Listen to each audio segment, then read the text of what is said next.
A ver, todos tenemos claro que robar, por ejemplo, está mal.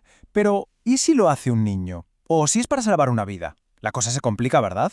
Pues esa línea que separa un simple acto de un delito de verdad no es cosa de intuición. Es un sistema, un filtro súper preciso que usan los jueces para decidir si una acción merece un castigo. Y hoy, precisamente, vamos a desmontar ese sistema pieza por pieza. Mirad, pongamos un caso que parece de manual. Alguien le hace daño a otra persona y además lo hace a propósito. Nuestra primera reacción, casi visceral, es pensar culpable. Pero ojo, porque en derecho la intención no lo es todo, de hecho es solo el punto de partida. La respuesta de la ley, como veremos, es mucho, mucho más compleja de lo que parece a simple vista. Y es que, en derecho, hay una regla de oro. El contexto lo es todo. Esa acción, que nos parecía un delito clarísimo, en realidad tiene que pasar por un montón de filtros. Imaginemos que es como un embudo de análisis. Si la acción no consigue pasar por cada una de las etapas, por cada filtro, pues mira, simplemente no se considera un delito, no llega al final. Es un proceso metódico, no un juicio de un segundo. Y claro, este manual de instrucciones, este método, tiene un nombre, la teoría del delito. Y esto es importante, no es una ley que podamos buscar en el Código Penal.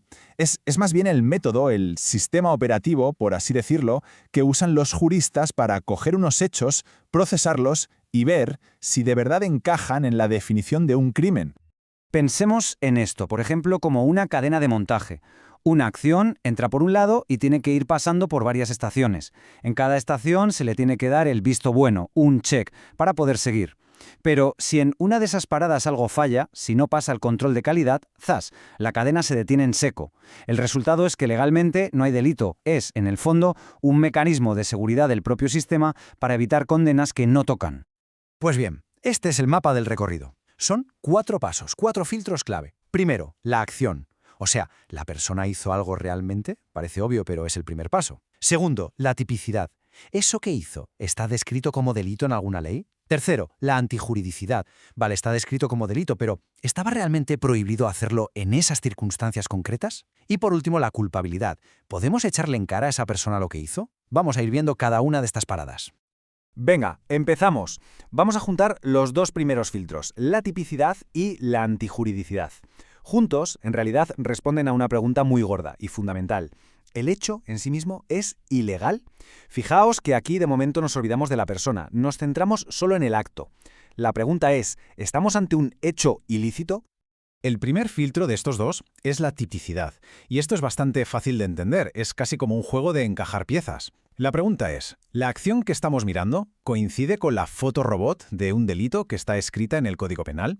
Por ejemplo, si alguien le quita la vida a otra persona, esa acción, bingo, encaja perfectamente en la descripción del homicidio, que dice algo como «el que matare a otro». Si lo que ha pasado no encaja en ninguna de estas descripciones, pues se acabó. El análisis termina aquí mismo. Pero cuidado, aquí viene el primer giro de guión. Que una acción sea típica, que encaje en la descripción, no significa automáticamente que sea ilegal. ¿Y cómo puede ser eso? Pues porque a veces la propia ley te da una especie de permiso especial, una autorización para hacer algo que, en cualquier otra situación, estaría totalmente prohibido. Estos permisos tienen un nombre técnico, causas de justificación. La más famosa, la estrella de la película, es la legítima defensa. Esa nos suena a todos. Pero hay más, ¿eh? Por ejemplo, actuar por una necesidad imperiosa para evitar un mal más grande. O simplemente estar ejerciendo un derecho que la ley te concede. Son, por así decirlo, como comodines legales que tienen el poder de transformar un acto que parecía prohibido en uno totalmente permitido.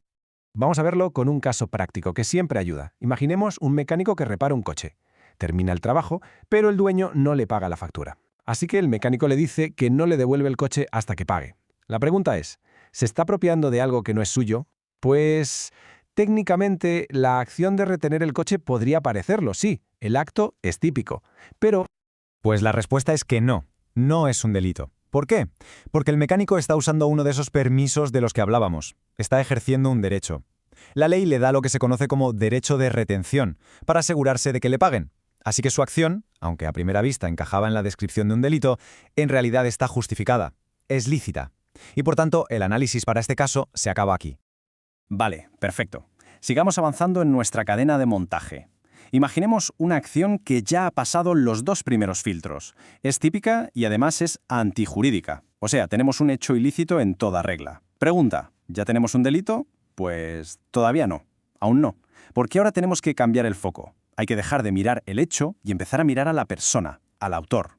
Toca analizar si esa persona es culpable. La palabra clave aquí, cuando hablamos de culpabilidad, es reproche. Es básicamente la sociedad, a través de un juez, mirando al autor y diciéndole algo como: oye, tú podías haber actuado bien, tenías la capacidad para hacerlo, sabías lo que hacías, y aún así elegiste el camino equivocado, y por esa mala decisión te lo reprochamos. Claro, si esa elección no fue del todo libre o consciente, este reproche ya no tiene ningún sentido. Y este juicio de reproche se apoya, digamos, en 3 patas, en 3 pilares. Si falla uno, se cae todo. El primero, la imputabilidad. ¿La persona tenía la madurez y la salud mental necesarias para entender las reglas del juego? El segundo, el conocimiento. ¿Sabía, o al menos podía haber sabido, que lo que estaba haciendo estaba prohibido? Y el tercero, la exigibilidad. ¿Estaba en una situación tan límite que no le podíamos exigir que se comportara de otra manera? Como digo, si falla uno solo de estos 3 elementos, la culpabilidad se desvanece. Vamos con el primer pilar, la imputabilidad. Esto se refiere, en pocas palabras, a la madurez y a la salud mental de la persona.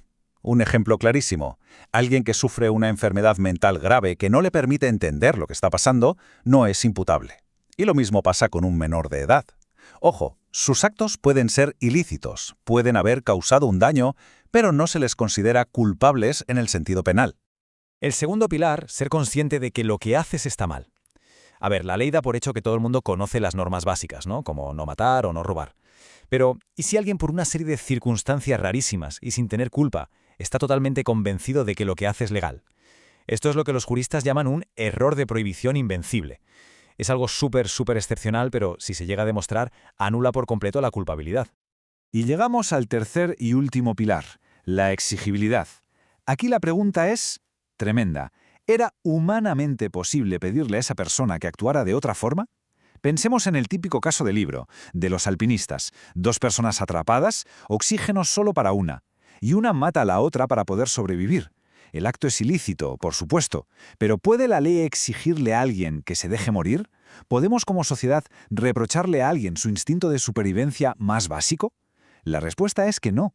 En esas situaciones tan extremas, la ley no puede exigir actos de heroicidad. Y ahora, atención, porque llegamos a la pieza clave, la que une todo lo que hemos visto. Hemos visto que hay 2 grandes salidas de emergencia del sistema penal: la justificación y la inculpabilidad.